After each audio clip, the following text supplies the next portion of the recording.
Turning now to exciting Olympic news. On July 24th, a number of Utahns will be traveling to Paris advocating for the Olympic Games to return. And today we learned who will be going and their plan to tip the tide in Salt Lake's favor. Now, ABC4's Annika Johns, who has been following the countdown of events, joins us live from Salt Lake City at the Olympic Cauldron Park with more on this. And Annika, it's hard to believe that we actually have a date set for when we'll actually find out if Salt Lake could be a part of all of this.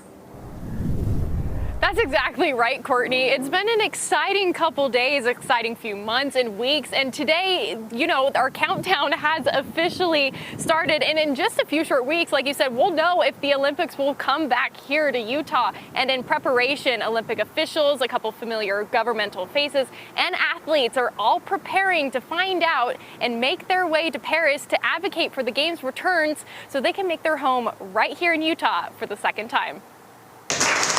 In 15 days, Utah will know if we are welcoming the world back to Salt Lake City for the 2034 Winter Olympic Games. And those tasked with turning this into a reality are getting ready for their final presentation to the International Olympic Committee. Just being there in front of the Olympic world, it just gives me chills to think about that. On Tuesday, Utah Olympic leaders gave a look into what Election Day in Paris will look like on July 24th. With over 100 people representing Utah expected to attend, officials say they have an all-star lineup aiming to take home the gold. I think our biggest challenge is not to cry.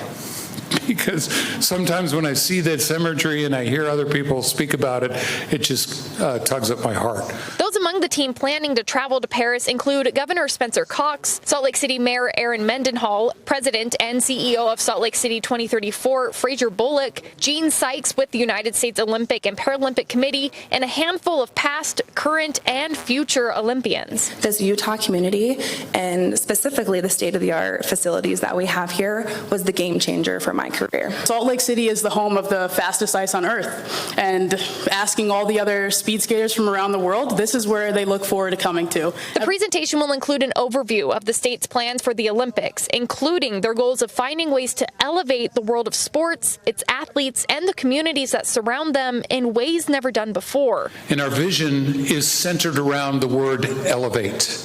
And it has three components to it. Elevate, first and foremost, our communities. Second of all, elevating sport.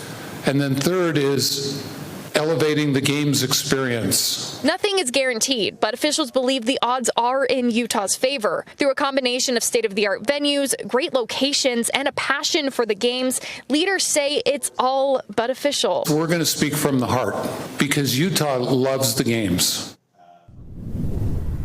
Now, the IOC is expected to make their decision, like we said, on July 24th at 12:20 Central European Time, which means it will be taking place around 4 a.m. here in Utah. So the Olympic Committee here in Utah, in partnership with Salt Lake City, is putting together a celebration that will start at 3 a.m. in Salt Lake City at Washington Square, where the announcement will be live streamed to those all in attendance. If you're looking for more information on that event and the details, the times, and things that will be there, you can visit our website at abc4.com. Reporting live from Salt Lake City, Annika Johns, ABC4 News.